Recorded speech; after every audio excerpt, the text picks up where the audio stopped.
Cá estamos então para mais um episódio do Troca de Bolas e no podcast de hoje vamos abordar os últimos resultados no circuito profissional masculino e feminino, uma altura em que estamos a meio da mini temporada de relva, vamos projetar a próxima edição do Wimbledon, falar também da participação dos portugueses nos diversos torneios em que estão envolvidos e vamos também abordar uns dias passados na Academia de Ténis de Patrick Mouratoglou, de facto uma Academia de Ténis que deve ser um exemplo para muitas outras e quem dera a nós poder ter uma desse tipo em Portugal. Pedro, estou acompanhado como sempre do Pedro Coelho, meu colega e amigo. Vamos então começar por fazer a resenha e para lançar, enfim, esplendor na relva. Pedro, achas que já estamos a ter aqueles lives de brilhantismo na clorofila? Olá, Miguel. Temos visto jogadores a mostrar realmente alguns sinais de que podem ir muito longe em Wimbledon, porque estão realmente a jogar muito bem a relva. Há que começar pelo Matteo Berrettini, ganha o segundo título consecutivo, 2 semanas consecutivas, isto depois de uma longa paragem devido a uma pequena operação na mão direita. Ou seja, para ele uma, creio que terceira final consecutiva ou quarta final consecutiva, porque ele o ano passado já tinha sido finalista em Wimbledon, obviamente. E no Queens também, portanto ele agora revalida o título em Queens, são 4 já finais consecutivas em relva, está a tornar-se um especialista e vamos ver se ele consegue pelo menos repetir novamente a presença na final este ano. Vai depender um bocadinho do sorteio, obviamente, né? Mas acho que é daqueles jogadores que também realmente ninguém quer encontrar. Um herbívoro, não é? Ele que até tem aspecto de carnívoro, não é? E outro que está também a jogar muito bem é o Herbert Hurkacz, que também foi semifinalista no ano passado, perdeu com este Berrettini, mas que também está a jogar muito bem, ganhou o torneio em Halle, derrotando na final um Daniil Medvedev, que parece ter voltado àqueles tempos anteriores de alternar o bom com o mau, mas também eu não acho que ele esteja, no fundo não sinto como uma grande ambição, talvez o facto de não jogar em Wimbledon talvez retire ali um bocado mais, retire ali aquele extra que às vezes é preciso para se jogar o melhor nível e chegar aos títulos. Mas a verdade é que o Hurkacz também está a jogar muito bem e era mesmo o melhor Medvedev, ia ser muito difícil derrotar o polaco. Deixa-me só ressaltar que neste torneio de Halle gostei muito, mas mesmo muito, da forma como jogou o Nick Kyrgios. Ele perdeu com o Herbert Hurkacz nas meias finais sem nunca sofrer qualquer break. Ele ganhou o primeiro set, perdeu os 2 seguintes em tie breaks. E vamos ver também o que é que ele poderá fazer, porque continua a ser um grande talento e continua a ser um jogador também capaz de grandes exibições.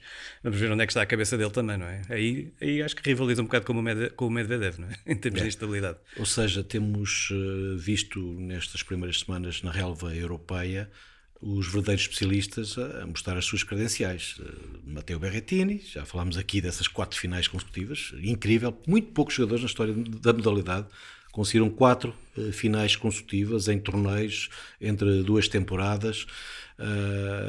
Para já ele conta com 3 títulos em 4, só falhou a final do Wimbledon no ano passado para o Novak Djokovic e mesmo assim ainda ofereceu luta. Portanto, ele está confiante, está com um grande serviço, aquele slice rasante faz moça.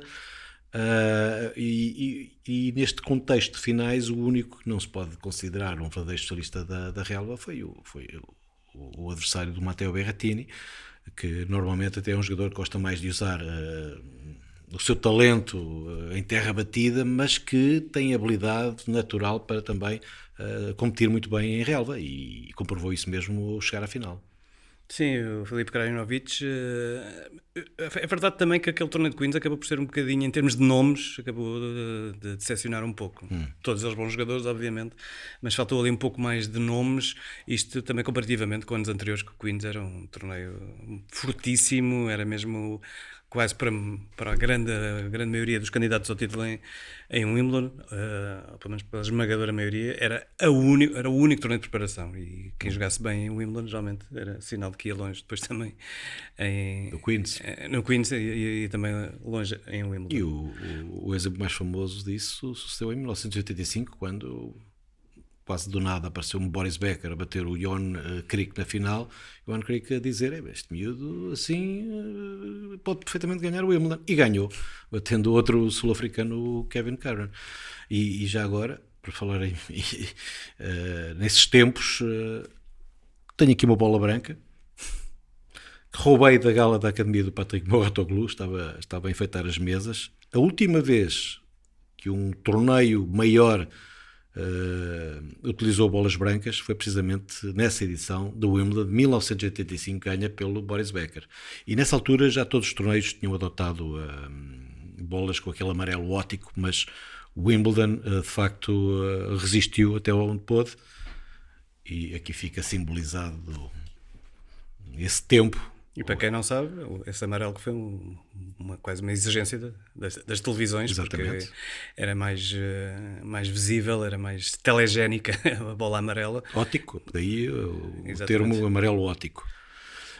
Bom, aí falávamos então do Queens, Matteo Berrettini, a exceção foi então o Filip Krajinovic, porque depois em ela tivemos essa final que já mencionaste entre o Hubert Hurkacz e o Daniil Medvedev.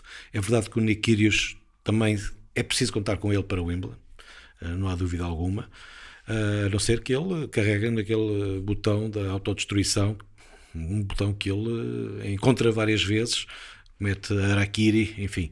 Vamos Mas ver. ele mesmo assim às vezes carrega no botão, mas depois consegue carregar no outro botão do reset. Pouco como o John McEnroe.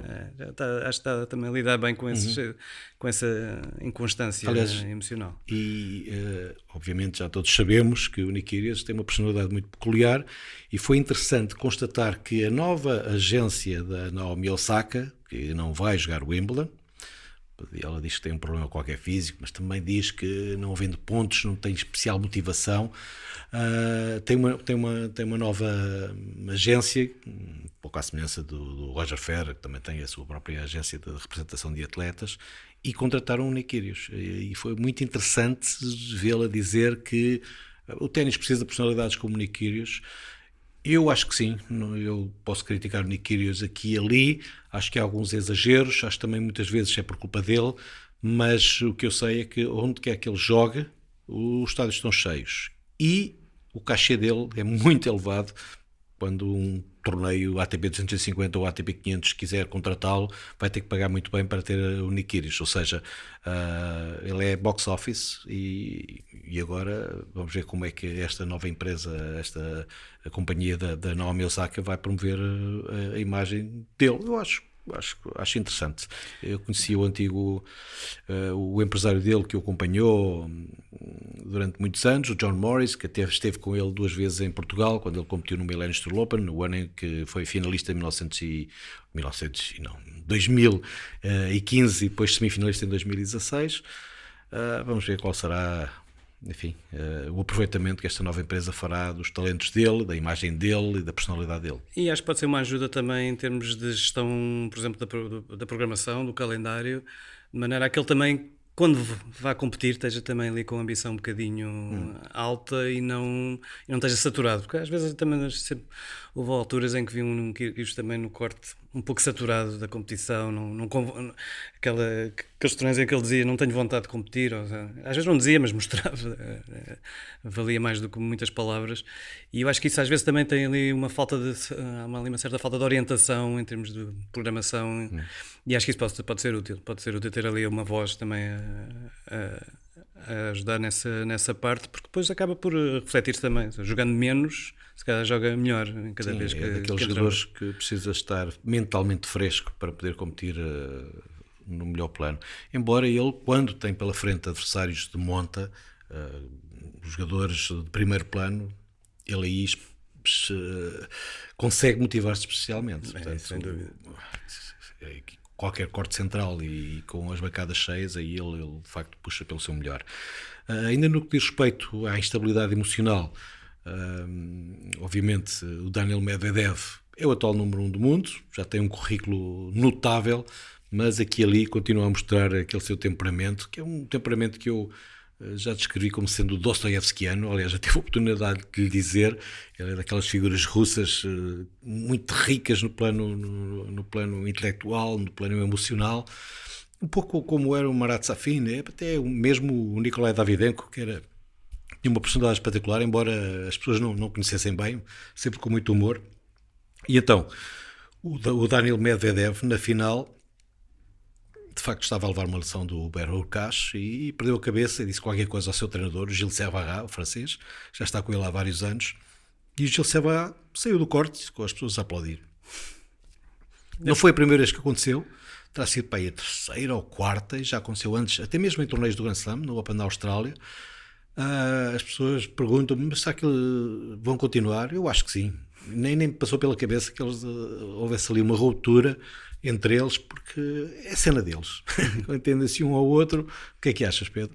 Acho que sim, acho que são duas personalidades que se conhecem muito bem, e acho que de uma certa forma o Servat acaba por dar um sinal a Medvedev que não estava a gostar daquilo que estava a ver, se calhar também um sinal de que o Medvedev não estava a fazer aquilo que tinham combinado, ou então também muito simplesmente percebeu que era daqueles dias em que o tenista russo não estava para ali virado. Não estava, Falta de respeito é um bocado difícil de gerir.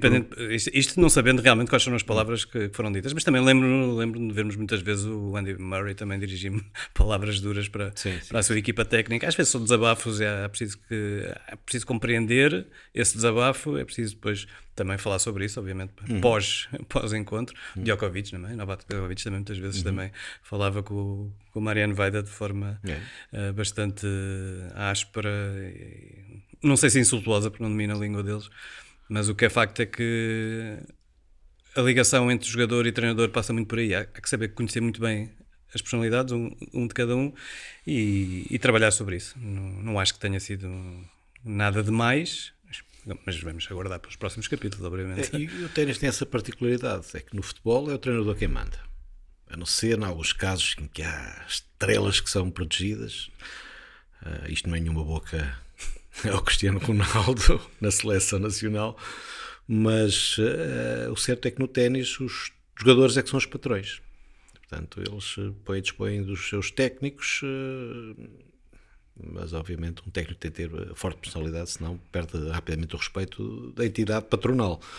E ainda no que diz respeito a essas interações que mencionaste, eu agora na Academia de Ténis do Patrick Mouratoglou passei lá 4 dias, já lá vamos ao rescaldo, porque há muita coisa para dizer, mas tive a oportunidade de estar com o Holger Rune, que teve aquele embate dos quartos de final com o Casper Ruud, muito agitado, e que gritou para a mãe, disse para a mãe sair do corte. Estavam sempre, ele estava sempre com a mãe e sempre com a irmã, sempre, mas sempre muito próximos, boa onda, portanto é fácil criticar vendo de fora, mas obviamente... E principalmente quando não se percebe realmente quais são as palavras. Mas parece que ele disse mesmo em dinamarquês, sai, vai-te embora.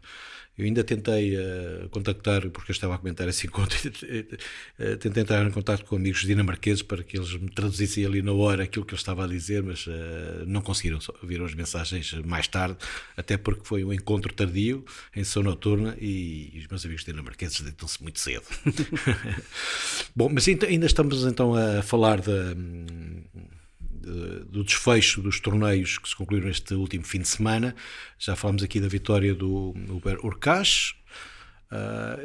O Hubert Hurkacz, que tem aquela maneira de andar muito peculiar, com os pés para dentro, mas é um jogador que é muito melhor atleta do que parece, e tem excelente ténis. Também é um jogador muito respeitado, sobretudo por aqueles que foram seus contemporâneos no circuito júnior. Há que contar com ele para o Wimbledon, foi semifinalista o ano passado, pensava onde ele irá chegar. Tivemos então o Matteo Berrettini, ambos jogadores com mais de 1,90m, aliás o Matteo Berrettini tem 1,96m, o recorde dos campeões do Wimbledon é 1,96m, se não estou em erro, do Richard Krajicek. O Hubert Hurkacz também é um jogador muito alto, da segunda parte do 1,90m, e lá está, estamos também numa era em que os jogadores muito altos se movimentam muito bem, inclusivamente em relva. E hoje em dia joga-se mais na relva, no fundo do corte, porque se nos anos 70, 80, um jogador com 1,90m ou mais de 1,90m quase que se via obrigado a fazer serviço vôlei, Na relva isso era muito mais natural. O problema é que a relva hoje em dia não é a mesma relva desses tempos e exige muito mais trocas de bola no fundo do corpo, portanto estamos a ver, enfim, a confirmação daqueles jogadores de grande estatura também capazes de atuar no fundo do corte em superfícies mesmo mais rápidas, e uma das regras de sucesso na relva é manter o corpo em baixo, portanto isso só reforça, enfim, a importância dos triunfos destes jogadores tão altos como eles.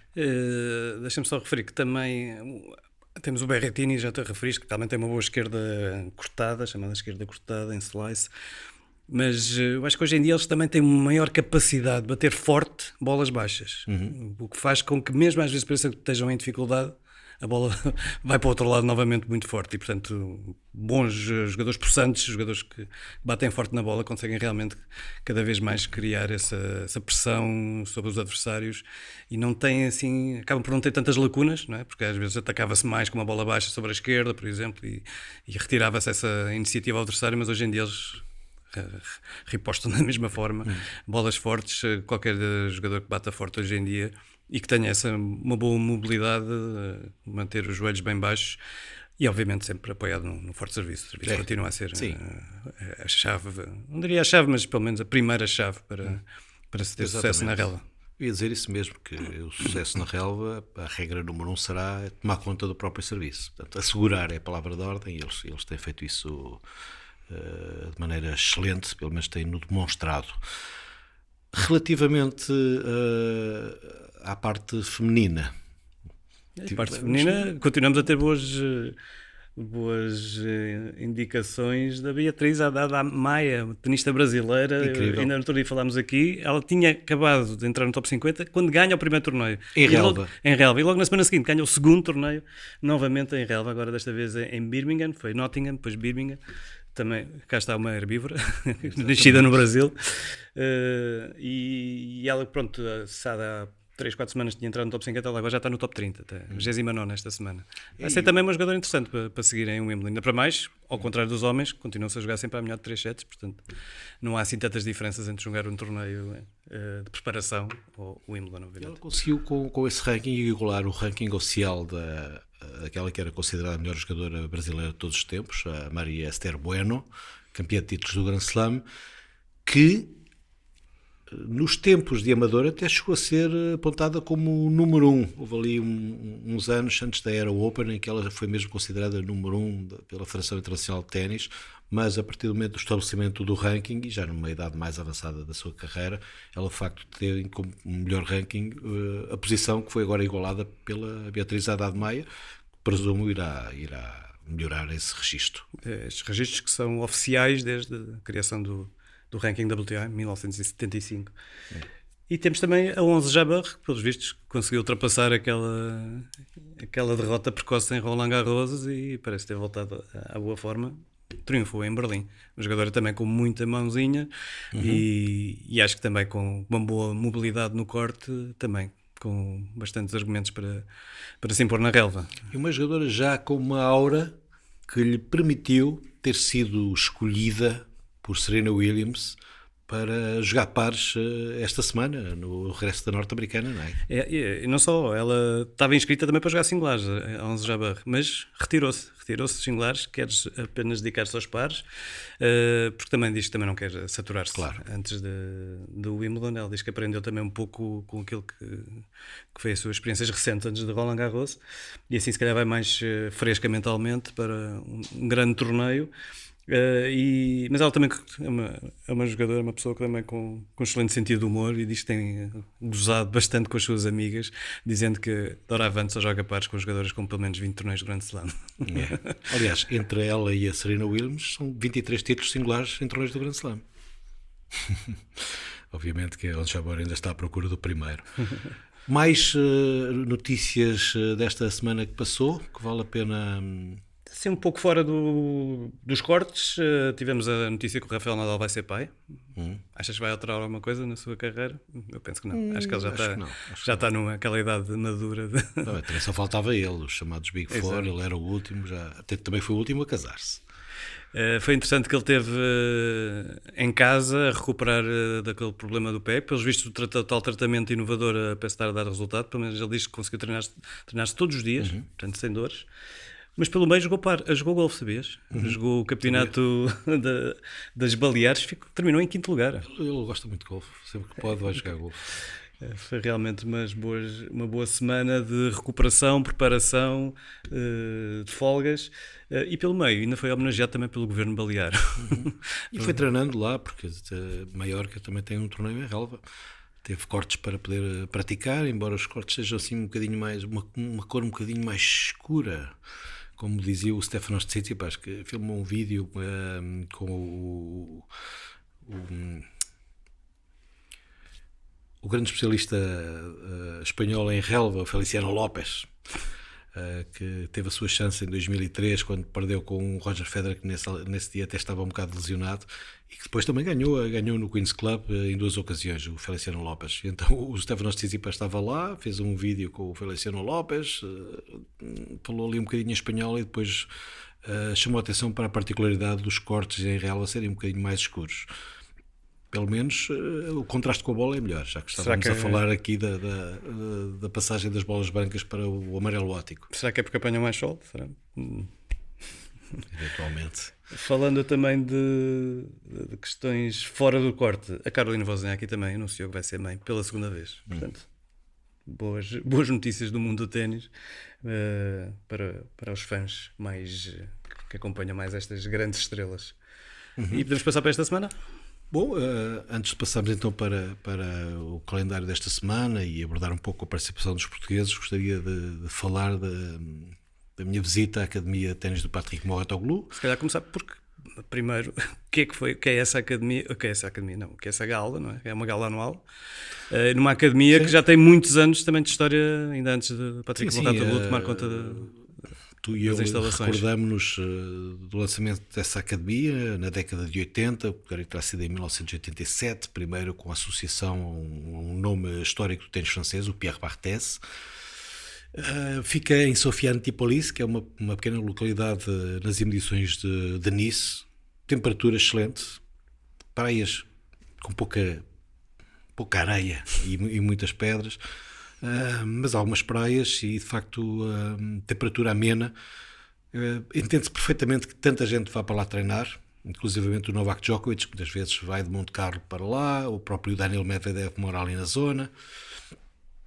Muitos cortes, não sei o número exato de cortes, mas há muitos mais cortes, porque essa academia foi fundada de facto em 1987, com uma piscina muito emblemática, tinha o formato de uma raquete, não, na altura tinha o formato de uma raquete, não era propriamente raquete, é mais uma guitarra, e agora é claramente uma raquete. O Patrick Mouratoglou, desde a sua chegada há sensivelmente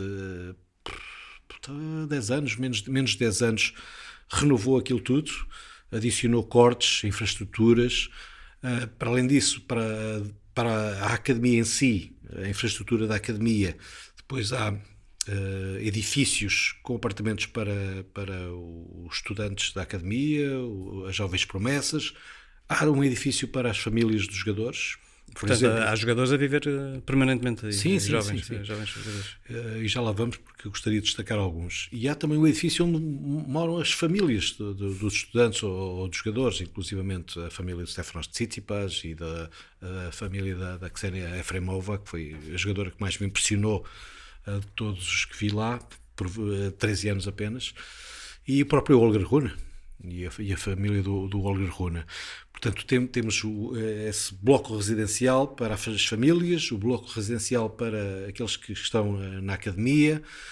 Depois temos contíguo um resort, que é uma espécie de hotel, que tem piscinas, boa gastronomia. Portanto, no cômputo geral, tudo muito bonito, o enquadramento é muito bonito. A minha primeira impressão foi que, ao chegar, de facto aquilo colocava num bolso a academia do Rafael Nadal. Agora, é verdade que a academia do Rafael Nadal foi construída desde o zero e tem um grande patrocinador, que é aquela empresa de telecomunicações espanhola, a Movistar, se não estou em erro, que também ajuda, porque não é muito fácil ter sucesso comercial com este tipo de academias. E a prova disso, a melhor prova disso mesmo, é aquela que terá sido, porventura, a mais famosa de todas as academias, a Academia de Ténis de Nick Bollettieri, na Flórida. O Nick Bollettieri teve mesmo que vender a academia à IMG, e na altura ainda se chamava IMG Bollettieri Tennis Academy, e agora nem sequer o nome do Nick Bollettieri lá está, que eu acho um erro. Enfim, eu acho que se deve preservar sempre a memória dos fundadores, mesmo que o Nick Bollettieri, no início, nem era alguém que conhecia muito de ténis. Ele soube rodear-se de bons treinadores, inclusivamente o Sérgio Cruz, que chegou a ser campeão nacional e que depois acompanhou o crescimento do Jim Courier enquanto jogador e esteve com ele no salto para o top 10.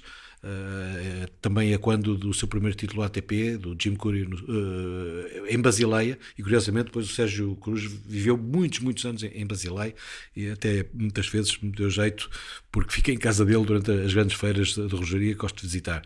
E então a Academia de Ténis de Nick Bollettieri, o sucesso comercial foi mitigado e ele teve mesmo de ceder os direitos à AMG. E eu estava a dizer que de facto não é fácil manter um nível económico de sucesso a estas academias, porque é preciso contratar muita gente, desde toda a parte de fisioterapia, a parte médica, os treinadores, há muita gente. E depois a parte comercial também para fazer tudo render exatamente, isso tudo. A parte comercial, depois há obviamente os melhores jogadores. Alguns vêm desde a mais tenra idade, mas outros também por contrato e para projetar a academia, e isso é em qualquer sítio, e não é fácil encontrar esse equilíbrio financeiro. Eu sei que a média do cheque anual pago por um jovem jogador para estar na academia de Patrick Mouratoglou na volta dos 50 mil, foi o que ele me disse. Mas tudo, com desde comida, acompanhamento, todo o tipo. O facto de ter um resort também ajuda, porque há muita gente que fica ali mesmo não estando associado ao ténis, mas há ali uma grande cultura do ténis. O próprio resort, temos toda a decoração, tem raquetes de jogadores com assinatura, desde o Andy Roddick até o Andy Murray, Serena Williams está de facto em todo lado. Tens ecrãs que projetam finais históricas do Wimbledon, encontros da Serena Williams. Portanto, tu vives ali a cultura de ténis. E depois tens também os mecenas e os financeiros. Conheci muita gente com muito dinheiro, completamente fanática de ténis. Completamente fanática de ténis. E ao longo destes 4 dias, houve também uma espécie de pro-am em que esses elementos, esses financeiros, gente de 40 anos, 50 anos, que joga bem, que está em boa forma física, competiram ao lado das grandes promessas da academia, mesmo promessas que já são certezas, como o Holger Rune, jogaram bem. Depois aquilo era um formato muito interessante em que todos trocavam entre si, muito animado durante 3 dias, muita festa.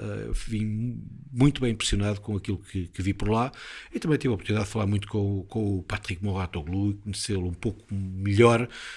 E eu falando com ele até dizia: olha, eu lembro-me de ti quando tu eras tímido, porque ele era muito tímido, e conheço quando ele acompanhava o Marcos Baghdatis quando ele era júnior. Obviamente o Marcos Baghdatis cipriota, mas tem aquela ligação à Grécia. Ele é cipriota grego. Patrick Mouratoglou é filho de um grego, francês, mas filho de um grego.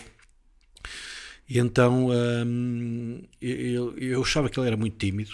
E hoje em dia vemos um Patrick Mouratoglou que é uma espécie de descendente de Nick Bollettieri na projeção mediática.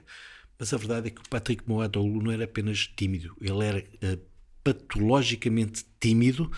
Foi acompanhado 10 anos no plano psicológico, e ele contou-me que no primeiro ano ele sentava-se no divã e não dizia nada. Tal era o problema que ele tinha. E o ténis salvou um pouco, porque ele no ténis era onde ele se sentia confortável, mas era alguém que tinha pânico de ir para sítios com pessoas, porque as pessoas podiam começar a falar com ele e ele não conseguia desbloquear-se. Portanto, é muito interessante constatar isso, porque vemos o Patrick Mouratoglou um pouco por todo lado, na televisão, nos torneios, e não temos essa consciência. E eu, de facto, recordo-me do tempo dele em que ele era tímido, e eu falar disso com ele ele disse-me, olha, mas tu nem sabes bem qual é que era o meu problema, qual é que era a minha timidez. Então desbobinou e eu fiquei algo chocado, porque a extensão do problema era mesmo grave. Era mesmo grave. E depois também lhe perguntei se queria falar da Serena Williams e falámos um pouco de tudo, mas ele disse, pá, não peças para falar da Serena Williams. E a ideia que se tem muito do Patrick Mouratoglou, que ele era um treinador que, independentemente do seu valor, que tem, obviamente tem que ter, mas era que se vendia muito, vendia-se, ou seja, aquela ideia que se vende-se mais, uma pessoa vende-se por mais do que aquilo que realmente vale. Mas o que é facto é que ao longo dos anos o trabalho dele tem sido reconhecido com vários atletas, não só um, portanto, não é só o trabalho com a Serena Williams, por exemplo, e a academia também está a crescer, como tu próprio constataste. Aliás, acho que também ela... elementos portugueses, não é? Há sempre portugueses em todo lado, mas há pelo menos um treinador português lá. Queres falar mais sobre isso? Sim, eu de facto sabia que o João Monteiro estava lá, até porque ele treinou pessoas conhecidas minhas e uma delas até me enviou uma fotografia, porque obviamente, sendo ele português, vem o meu nome à baila e mandaram a fotografia, até se trata do presidente da Zenit, a histórica marca de relojoaria suíça, e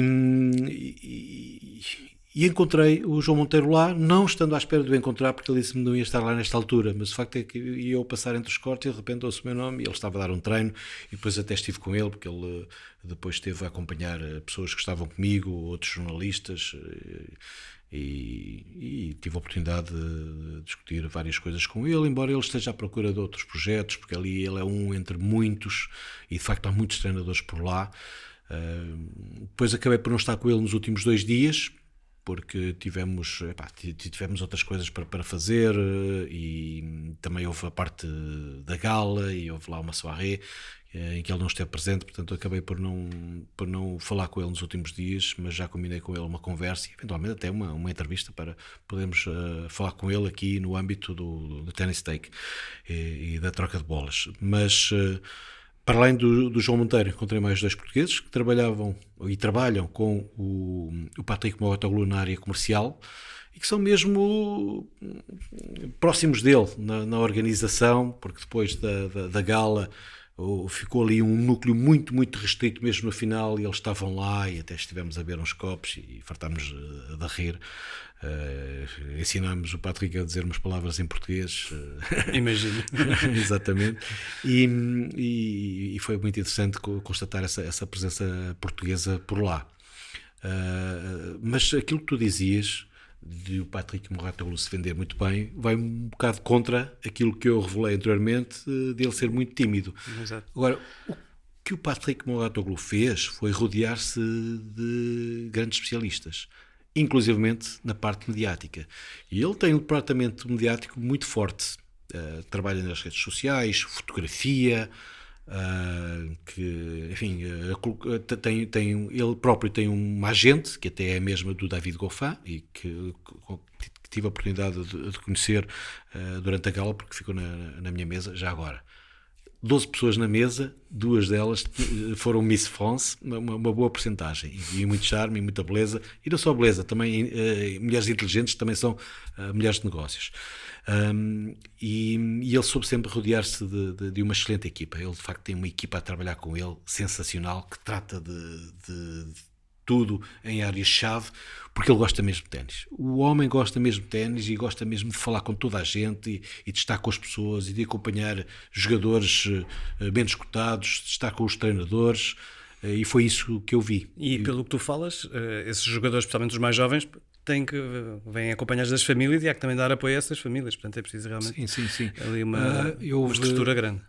Eu conheci vários, pessoalmente vários desses jogadores jovens, alguns deles com um nome já conhecido na praça, como a Clairvy Magloire. Eu estou a dizer com uma pronúncia francesa, não sei porquê, mas de facto ela é norte-americana. Faz recordar muito a Serena Williams pela personalidade, com um cabelo cor de laranja, as tranças cor de laranja. O próprio Patrick Mouratoglou acha que ela pode vir a ser um dia presidente dos Estados Unidos. E eu dizer, obviamente, isso é um exacerbar, mas eu percebi perfeitamente quando ele disse isso, porque ela tem enorme personalidade. Também foi muito interessante ver toda a miudagem e todos aqueles craques, já que são meninos prodígio, dão-se muito bem entre eles. Todos esses jovens que tive a oportunidade de conhecer pessoalmente, o que mais me impressionou foi a Ksenia Efremova. Tem 13 anos, uma espécie de mini Sharapova, mas mais social e talvez menos altaneira. Portanto, ela fala normalmente com qualquer pessoa.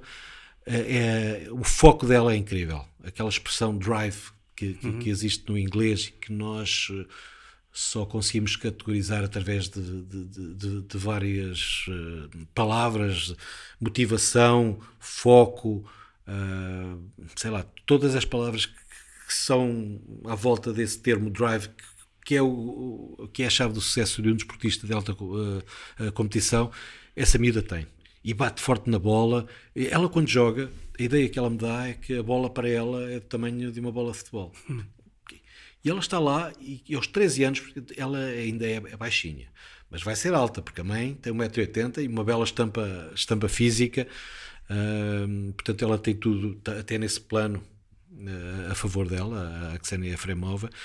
E ela jogar os Pro-Ams com os mecenas e também com os outros jogadores, e tínhamos lá pelo meio um Olga Rune que é 29 do mundo, e ela não tem problema nenhum em jogar com o Olga Rune e bater forte. Portanto, foi a miúda que mais me impressionou. E também eu perguntei-lhe qual era o jogador ou a jogadora preferida dela, e a resposta dela: o Federer, o Nadal e o Djokovic. O que vem bater naquela história de, por exemplo, o Carlos Alcaraz ser o filho espiritual dos Big Three, porque de facto estas gerações mais jovens gostam dos três e puxam para eles cada um o melhor que cada um tem. E depois perguntei-lhe: então, e jogadores, não tens nenhuma jogadora preferida? Não. Ela disse: não. Eu disse: nem mesmo uma Maria Sharapova ou uma Verónica Kudermetova, também são russas. Não, eu gosto da Iga Swiatek, mas não está muito interessada. Para ela é mesmo. E se calhar é pensar que daqui a uns anos pode estar a defrontá-la. Se calhar já pois, vendo isso. Foi interessante ela estabelecer como aquele patamar tão elevado. A ideia que tens é que esses jovens são escolhidos a dedo pelo Patrick Mouratoglou, ou há também uma equipa de olheiros, como se costuma dizer no futebol? Obviamente que há, com tantos treinadores e tantos jovens. Porque não são muitos também que lá estão, não é? Que vão competir no circuito internacional júnior, obviamente que vão captando, e depois há também todos aqueles que vêm procurar o próprio Patrick Mouratoglou. Conheci um miúdo da Nova Caledónia chamado Maël Guerinier, com 10 anos, com uma esquerda a uma mão espetacular. Eu até enviei o vídeo, ele a bater com o Holger Rune. Portanto, tínhamos um jovem com 19 anos que é 28 ou 29 mundial, se não estou em erro, e do outro lado um miúdo de 10 anos a bater uma esquerda a uma mão, e a bater bem, e com uma técnica excelente. E o que eu constatei nesses miúdos é que eles são mesmo miúdos especiais. Nota-se ali algo de especial. É normal, mas ao mesmo tempo especial. Que interagem facilmente com as pessoas. A própria Ksenia Efremova, no plano mediático, vai ser excelente. Ela fala com qualquer pessoa, fala bem, simpática, e depois agradece muito, que é sempre um excelente sintoma. E já se falava muito dela, e eu comprovei que de facto é alguém muito especial, com o próprio Maël Guerinier, a Claire Magloire, o Olga Rune. Também falei com ele, sempre muito sorridente. Estivemos a falar da mudança do calendário, com o Millennium Open agora a passar para a primeira semana da Terra Batida. Ele já é conhecedor desse facto, porque ele, na semana do Millennium Open, esteve a ganhar em Munique. Portanto, ele normalmente irá defender o título em Munique, que não bate na mesma semana. Ele também disse: pois, é depois do Masters 1000 de Miami. Vamos ver. Será interessante tê-lo de novo cá. Eu falei com ele, obviamente, da sua participação nos Challenges do ano passado, e também tive a oportunidade de conversar com o Patrick Mouratoglou sobre as queimbras dele, porque ele ficou um bocado conhecido pelas queimbras, pelos problemas físicos. Ora, o rapaz é um touro, é um portento de força, mas tem queimbras. Mas tem queimbras porque, tal como uma Ksenia Efremova que vi por lá, é um jogador que quer muito, quer tanto, que depois no plano psicossomático aquilo repercute-se. Porque vimos isso no Challenger, no Estádio Nacional, no Jamor, mas também vimos por exemplo, no Open dos Estados Unidos, ele jogar com o Novak Djokovic, ganhar o set e depois ficar com queimbras. E incrédulo, porque de facto ele é muito bem preparado, fisicamente tem uma excelente base e por querer tanto, depois dá-se esse fenómeno das queimbras que nós vimos numa célebre eliminatória da Taça 10. Não foi bem uma eliminatória da Taça 10, foi um play-off entre Portugal e a Croácia, com o Nuno Marques a ter queimbras e depois logo a seguir o Emanuel Couto, quando estava a jogar quase que de igual para igual com o Goran Ivanisevic, ter queimbras. Exigências emocionais. Exatamente, e depois mais do que as físicas. Depois do Nuno Marques ter queimbras no primeiro encontro desse play-off, o pai do Emanuel, e depois aconteceu com o filho dele, que supostamente, sendo ele um professor de educação física e ter a programação do Emanuel ali delineada ao milímetro, há aqueles pormenores que não se conseguem evitar e que só acontecem nessas ocasiões, por isso é que se diz que nunca há câmaras nos treinos. E nesse caso do Holger Rune no ano passado aqui, ele teve câmaras no Challenger, na semana seguinte ganhou o Challenger em Itália. Portanto, não foi por falta de físico, claro. Mas simplesmente a exigência emocional que o desgastou. Tiveste portanto, nesses dias, houve mesmo propriamente a gala que foi uma angariação de fundos, não é? Para uma fundação do próprio também Patrick Mouratoglou. É uma gala que já é uma tradição, portanto foi a 8ª edição da gala. Obviamente que as principais figuras associadas à academia estão envolvidas em torneios importantes, porque têm aí a bater à porta um evento do Grand Slam, Wimbledon. O Stefanos Tsitsipas não pode estar presente, a Simona Halep também não.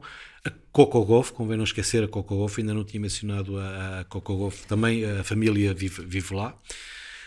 Mas fizeram vídeos, entregaram raquetes, portanto essa gala teve um leilão associado, porque há a Fundação Champ Seed, que está associada à academia e que gera fundos também para popularizar o ténis junto de camadas mais desfavorecidas, e a gala gerou quase €500 mil. E houve leilões de, por exemplo, um dia com o Stefanos Tsitsipas no Masters 1000 de Monte Carlo, na próxima edição. Portanto, um dia estar com ele no balneário, estar com ele no camarote, acompanhar os treinos, portanto, viver o dia do Stefanos Tsitsipas e do Apóstolos Tsitsipas também, e do pai, da mãe e dos irmãos. Um dia grego, em Monte Carlo. A Simona Halep, por exemplo, ofereceu uma sessão de treino que incluiu o Patrick Mouratoglou, portanto, e quem comprou, acho que foi porque 40 mil euros, uma sessão, foi alguém que eu até conheci, porque era alguém que estava a treinar com o João Monteiro, depois acabei por falar com ele, um financeiro francês que atualmente vive em Londres, e que também joga bem e que se dedica e que está em excelente forma física, e ele conseguiu ganhar essa aula com a Simona Halep e o Patrick Mouratoglou. Houve também raquetes leiloadas dos craques, inclusivamente uma raqueta daquela jogadora que ele não quis mencionar na entrevista que lhe fiz, Patrick Mouratoglou, Serena Williams, que de facto está um pouco presente em todo lado na academia, inclusivamente não só pelas raquetes, mas também por algumas réplicas de troféus. E houve também o leilão de um par de luvas do Mike Tyson, que é um amigo do Patrick Mouratoglou, porque a filha do Mike Tyson gosta muito de ténis e muitas vezes passa temporadas na academia do Patrick Mouratoglou. Portanto, foram leiloadas 2 luvas assinadas, e também associado a essa compra está um dia no Open dos Estados Unidos com o Mike Tyson. Portanto, vários itens que foram leiloados, inclusivamente um relógio Zenith, uma edição limitada do Patrick Mouratoglou, que foi vendido por 25 mil euros, se não estou em erro, e o total foi quase €500 mil. Ora, €500 mil é muita coisa, é notável. E depois, tudo muito bem montado, à volta da piscina, tudo muito chique, muito elegante, tudo muito bem organizado. Uma cantora inglesa que acho que ganhou um daqueles concursos televisivos Aqueles Sim, concursos tipo de The Voice ou de American Got Talent. Exatamente, esse tipo de concursos, cantava de facto muito bem. Estavam lá várias figuras também de outros desportos, antigas campeãs como a Eva Maioli e a Mary Pierce, entre as duas, 3 títulos do Grand Slam. Eu tenho uma fotografia com elas, entre nós os 3 também 3 títulos do Grand Slam. E sempre muito bem dispostas, boa onda. A própria gala contou com a presença do Bob Sinclair, que é um famosíssimo DJ francês que é fanático por ténis. Aliás, há vários DJs franceses que são fanáticos por ténis. O próprio Bob Sinclair participou num teledisco de um outro, do Martin Solveig, que é um encontro entre os dois em Roland Garros, que conta com a participação do Novak Djokovic e do Gael Monfils. O Bob Sinclair, todo vestido de roupas retro do Bjorn Borg, os dois. O tema chama-se Hello Hello, vale a pena pesquisar no YouTube e ver esse videoclipe que se passa no Corte Philippe Chatrier. O Bob Sinclair depois passou música na parte final. Tivemos então figuras também de outros desportos, inclusivamente o campeão dos pesos pesados daquelas ligas de luta, UFC. Eu não sou grande especialista desse tipo ou MMA, não sou especialista desse tipo de desportos, mas de facto ele estava lá, e o curioso é que ele, uma montanha, foi apresentado pela pequena Ksenia Efremova, que foi introduzida, ela estava lá ao fundo, na mesa dos jovens craques da academia, e chamaram-na como se fosse uma enorme vedete, ela com toda a naturalidade, com o foco em cima dela, atravessou a zona da piscina e foi lá, e depois disse, ele é muito grande, eu sou muito pequenina, e depois ele veio e ela pôs uma cadeira, sentou-se para tirar fotografia ao lado dele. Sensacional, muito boa onda, de facto, gostei muito. O próprio Patrick Mouratoglou, de facto, há essa noção de ser alguém que está sempre a vender ou que está sempre a surgir.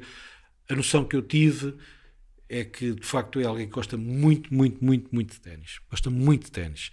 E, obviamente, que eu próprio tive desaguisado com ele, uma troca de mensagens não muito agradável na sequência daquela final do Open dos Estados Unidos de 2018, o Carlos Ramos e a Serena Williams. A coisa começou com um warning dado ao Patrick Mouratoglou e ele assumiu que, de facto, tinha transmitido. Mas depois ele não gostou de algumas coisas que eu disse nas redes sociais e mandou uma mensagem assim, mas porquê? Sentes-te intimidado por uma mulher forte? Eu, Patrick, estás no centro do furacão, estás-me a mandar mensagens, eu que estou aqui a comentar o Eurosport, e tu estás no meio de uma efervescência tal e estás-te a lembrar de mandar uma mensagem. Portanto, acabei por nunca discutir isso posteriormente com ele, mas, enfim, foram de facto tempos muito difíceis para ele, para a Serena Williams, para o Carlos Ramos. E agora, o que eu tenho a dizer é que a Serena Williams, com ele, passou para um patamar diferente, porque tu, como eu, comentámos muitos encontros da Serena Williams no Eurosport. Eu sempre achei que ela tinha muitas áreas que podia desenvolver e que podiam ser desenvolvidas, e ela, com o Patrick Mouratoglou, foi notório, desenvolveu o seu jogo mais defensivo, a sua deslocação, até a própria personalidade, tornou-se alguém mais fair play. E eu acho que se deve muito ao Patrick Mouratoglou, à cultura europeia e à cultura francesa, porque ela passou muito tempo também na academia de Mouratoglou. Como tu dizias, foi uma academia montada numa infraestrutura que existia anteriormente, mas muito melhorada por ele. Ele que começou em Paris, teve uma academia nas redondezas de Paris, que era a antiga academia de Bob Brett, com quem ele chegou a trabalhar, mas depois tiveram ali divergências. Depois Bob Brett também teve problemas de saúde, passou a padecer de um cancro que depois se tornou fatal para ele. Mas o Patrick Mouratoglou começou com um balde, uma raquete e a alugar cortes, como tantos outros treinadores, o próprio João Lagos, naquela fase pioneira do ténis profissional em Portugal, começou assim, para depois ter a sua própria academia. E foi em Paris que a Serena foi ter com ele para treinar-se depois de uma derrota precoce com a Virginie Razzano. Exatamente. E tudo começou aí em Paris. Mas ele já não tem essas instalações em Paris? Ainda tem? Não. Já agora não tem base ali. Ele casou uma segunda vez. Pensei que ainda mantinha ali Possivelmente. Uma base, se calhar, acho, até acho mesmo. que ele conhece muita gente, tem muitos amigos, portanto acho que ele tem portas abertas em Paris, onde quiser, mas impressionaram muito as instalações, o ambiente, tudo à volta da academia. Não tenho nada de negativo a dizer. Por tudo que vi lá e, enfim, depois destes anos todos nós desenvolvemos aquele sentido crítico e não foi por ter lá passado 4 dias que iria deixar de denunciar este ou aquele aspecto, mas o que eu posso dizer é que de facto fiquei muito, muito, muito bem impressionado e disse-lhe, Patrick, quem dera ter uma coisa destas em Portugal, quem nos dera nós termos uma coisa destas em Portugal, porque não temos. Quem sabe um dia. Quem sabe um dia. Vamos esta semana, Pedro? Esta semana, em termos de torneios ATP, temos um torneio em Maiorca muito, muito forte, com Medvedev, Tsitsipas e Nick Kyrgios. Quem é que tu apostas? Não sei. Depois de todos estes anos, prognósticos só mesmo no final do torneio, mas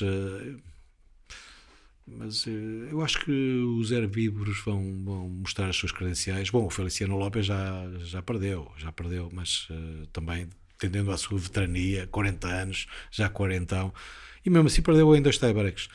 Mas vai ser interessante ver. E também eu acho que o Nick Kyrgios, tão perto do Wimbledon, num envolvimento meteorológico completamente diferente, com calor, enfim, foi mesmo... Mas ainda há pouco falaste dos cachês, não é? Também falam alto. Porque o outro torneio esta semana é em Eastbourne, temos lá o Cameron Norrie, Yannick Sinner.